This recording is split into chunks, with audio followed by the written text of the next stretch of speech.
Yo, what's going on, Dragon Ballers? Welcome back to another Top Cut breakdown. In today's video, we're going over 5 different events. This is definitely the most we've ever done in one video that took place over the course of this awesome regional packed weekend. We're gonna get into it. If you guys are new here, make sure to subscribe, hit that bell so you never miss a video. And if you guys want to help support the channel while also getting your game up, go down to the description, check out the Patreon there. You can read the articles, see where my head's at competitively, or you can inquire about some coaching if you're interested in that. That being said, we will get into it.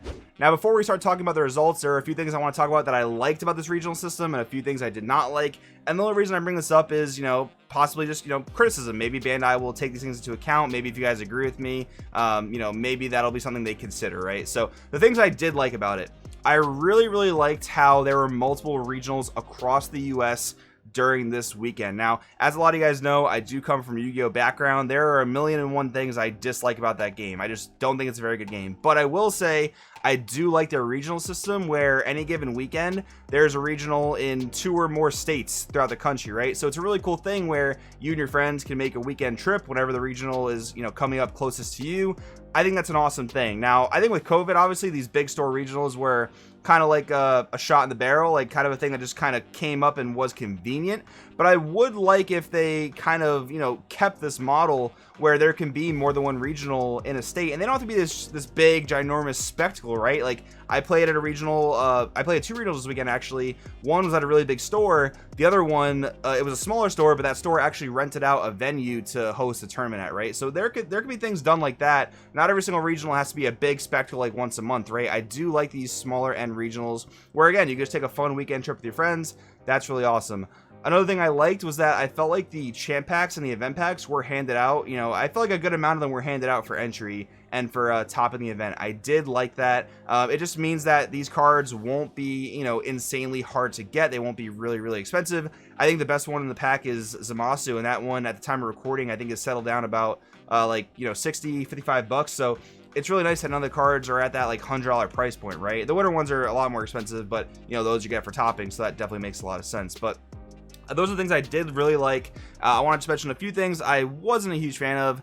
I really just don't understand why invites didn't pass down. I thought that was kind of dumb, to be honest. Like, there's been previous seasons where invites have passed down, and the only good argument against that I've heard that I can kind of respect is, like, they want to keep Nats relatively small because of COVID related things, right? And Nats is probably going to be sometime in October or November, so we're going to be, pretty far down the road when Nats comes along. Obviously a lot more restrictions are probably going to be lifted, so I don't really think that's like the best argument. It just felt really bad. Like, I was in contention for a first place this weekend. Not that these are like the same big regionals we've been playing in, but I was in contention for a first place this weekend, and I didn't want to be a jerk. I didn't want to screw my opponent out of getting their invite because I already have mine, so I gave him the win. But on the other hand, it wasn't a big problem for me to give him the win because the prizing for top 8 was all the same. And that's another small thing I really didn't like. I wish that the prizing was just a little bit more top heavy, meaning like, first, second, third, fourth, maybe just get a little bit more than 5th, 6th, 7th, and 8th. Just incentivizes you to win, just incentivizes you to do better.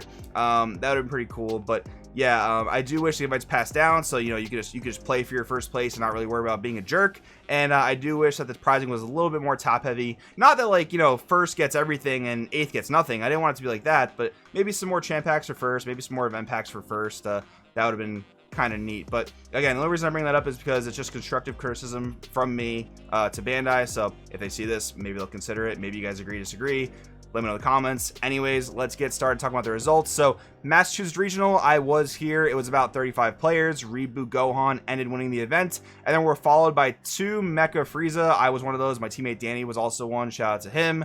Mecha Frieza, you're going to notice throughout this entire weekend, very popular deck. We will talk more about that in videos for sure. But yeah, today Mecha Frieza just seemed really strong. Both these mecha variants were playing Senzu Bean. Now, if you guys have been keeping up with the meta and maybe just like Mecha Frieza's evolution throughout the time it's been played since its release as a reboot leader, you would know that Mecha started off as a mono yellow deck, really solid mono yellow deck. Then people started playing the Zamasu Super Combo Violent Rush Bojack engine. But now, as of last week, my teammate Danny got a top 4 in the online regional with the Senzu Bean version of the deck, and we did really well with it this weekend. Both these lists are the Senzu Bean version of the deck. I'll have that profile up this week. But yeah, Bean was a card that Mecha just hasn't played throughout its entire existence. Unless you go back to OG Mecha Frieza, that's a different story. That deck abused Bean insanely. But yeah, this deck uses Senzu Bean very, very well. Just personally playing it, I think it's a really good way to play the deck. I honestly think it's the best way to play the deck, and I will have the profile up this week from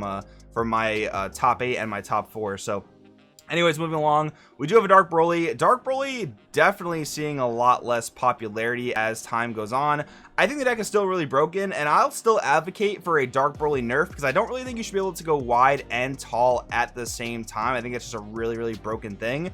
But on the flip side, decks just have such insane answers to Dark Broly. You have like Violent Rays, Heroic Prospect, just these, and Vegeta Unison of Fury. Just some examples of these things that really punish Dark Broly for existing. So it makes sense to me, whereas I think Dark Broly is really broken. As a player, why would you want to deal with all those different super hard answer cards while your deck is doing a broken thing? These answers against you are pretty broken against you, so why would you want to deal with that as a player? So I do understand why Dark Broly is falling off. It's still a really insane deck though, so if you're not prepared for it, if you've never tested against it, or you just don't have the proper answers, I do think Dark Broly can pretty much eat you apart. Then we have King Cold coming in here. King Cold, man, making some really, really solid stakes in the ground. This deck is pretty much proving that it's not a one and done type of thing. We pretty much see a King Cold every week since set 13 drops, so that's really, really cool to see. The deck is just really interesting. It's not your typical like green hand control deck. I don't know what to call it. I don't know what to call it, an aggro deck or a mid-range deck. It's somewhere in between there. I really just been calling it a beatdown deck. Like, you just want to force your opponent to feel the pressure of your leader and your unison, and if they don't negate your leader and your unison pretty much every turn, they're going to take a big chunk of damage. So King Cold's a really cool strategy in that sense. One Blue Baby, this deck is super solid. Again, it's one of the decks that just has answers to everything. It has answers to aggressive decks, has answers to Dark Broly, has answers to most things you're able to play that don't have Deflect. So it is a really solid pick for sure. Probably the premier control deck of the meta. And personally, I wouldn't call Mecha control. I call Mecha mid-range, and if you're playing the Bean version, I would even call it aggressive. So I would put Blue Baby as that top position of control in this format. But then again, we have Cell Surge, and this is not the first time we've seen Cell Surge in set 13.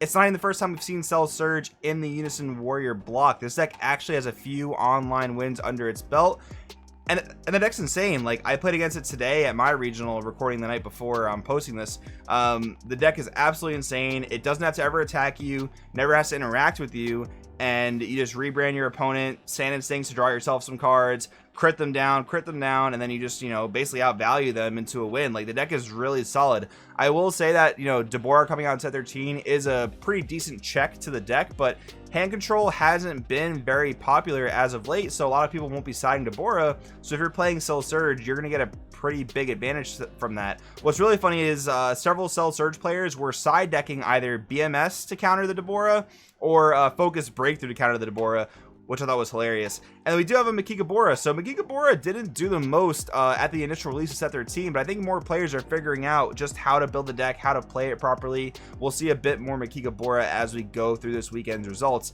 but it was pretty cool to see that I was able to snag a top here at the Mass Regional. Next up, going into Connecticut, there's 55 players. I was also here. Mass is on Saturday, Connecticut was on Sunday. This one's a lot more simple, man. 5 Mecha Frieza in Top Cut, which is pretty insane. So Mecha Frieza did technically go on to get a first place here, but again, I gave the player the win because I didn't want to deprive him of his invite, so that's kind of what happened there. I ended up getting 4th of the deck, and then we have a tricolor launch in this thing. So launch hasn't really been seen since set 13 started. It obviously did some nice things in set 12, but in set 13 we haven't really seen launch. So you'll see launch a few more times throughout here. Tricolor, I think it's just the most well-rounded build. Like, pure red green is probably more explosive if you want to be aggro, but if you want to play aggro, there are many better aggressive options to play. So I do like this like tricolor version of launch that's probably considered like a bit more tempo, where you can play the Piccolo Jr., get your abilities, burn your opponent, draw your cards, that kind of thing. But you also have Beerus super combo to sit back, play some defense, draw some cards, because launch draws an insane amount of cards. So I do think it's a pretty cool thing to play tricolor. If I was to play launch, that's what I would play. I wouldn't play pure red green. Then we have another Makikabora. Again, very nice to see it top. Very nice to see Makikabora finding its footing. And we do have a King Piccolo. So yeah, King Piccolo, and we haven't seen King Vegeta yet. I would probably say King Vegeta. That's going to be due to lack of promos. Like, that TP Vegeta is still pretty difficult to get, so I think that has to do with it. But just seeing King Vegeta play over the past few weeks compared to King Piccolo just does more for less, it seems like. Like, KV really has to pay energy for a lot of things, as where King Piccolo doesn't. So that might just edge out King Piccolo over KV, but we'll see more KV as we get on through this video.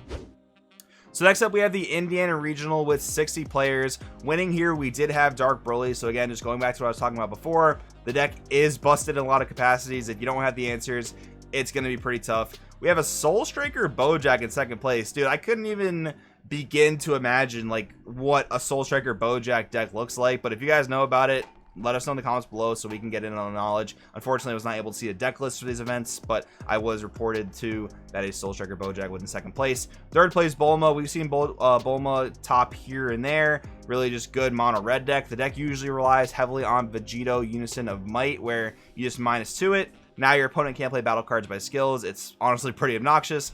And then we have Sin Shenron. I'm not sure if this is an aggro or control variant. I would bet it's an aggro variant because the control variant just doesn't seem to be doing a whole lot. I think a lot of the aggro decks just run it over. So I think you really want to be playing that like Sin aggro cheese where you can just sell Xeno your opponent on turn 2, turn 3. I think that's the route you're probably going to want to go. Another King Cold, again, just establishing the fact that it's a deck that's here to stay. It's not really just like a one-off thing, and it can do very well. A Vegex, which I do think is one of the best aggressive decks in the format. You're not going to see like a million Vegex here this weekend, but I do think it's a really good aggro pick. It's definitely in a much more fair state of balance if you've been with us since the beginning of set 10, where it was just super broken. And then we do have another King Piccolo, which is a really solid mid-range defensive deck. Again, no King Vegeta to talk about at this tournament, at least. And then next up, we have the Tulsa Regional, which had 64 players, so they met their cap. First place, King Piccolo, followed by 3 Mecha Frieza. So you're noticing a trend here. Mecha Frieza, probably the most popular deck of the weekend when you add it all up. The deck is insane. I will probably doing a video where I give my thoughts on the leader itself and what has to be done with it, but you guys can of course let me know in the comments below what you think. We do have a Dark Broly and Android 21. I am going to try very hard to get this profile here on the channel. I'll have profiles all week, so stay tuned for that. But yeah, Android 21, this is what I'm super interested in, so I'm going to try to get you guys this profile. And we have our first King Vegeta, so this player must be able to get access to the promos. But again, like, you're paying more for things in KV than you typically are for KP, but I guess the trade-off is in King Vegeta, you're able to be far more aggressive early on than KP is, so that must be a good reason to pick King Vegeta over King Piccolo. And then we're followed up by a Vegex in 8th place. And then going on to the Card Market EU online event, 202 players, so obviously very big, but it was online, so that's why that was able to happen.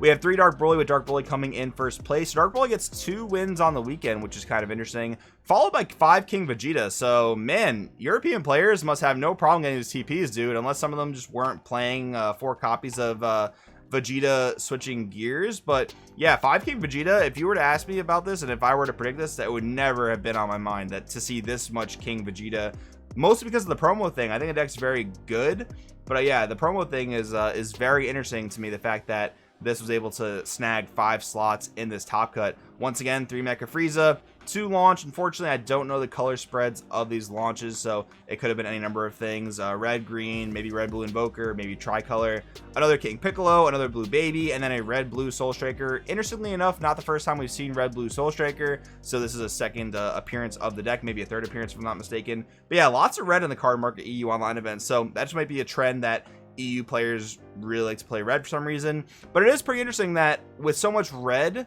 obviously probably playing Violent Rays, that Dark Broly was able to 1, snag a win, and 2, snag several spots in the top cut. Usually when we see a lot of red, that doesn't really happen with Dark Broly. But anyways, that's all the events I wanted to go over with you guys today that I was able to get the data on. Again, a lot of profiles going all week. I do want in the comments below what you think about the video. Thanks for watching, and I will see you guys next time.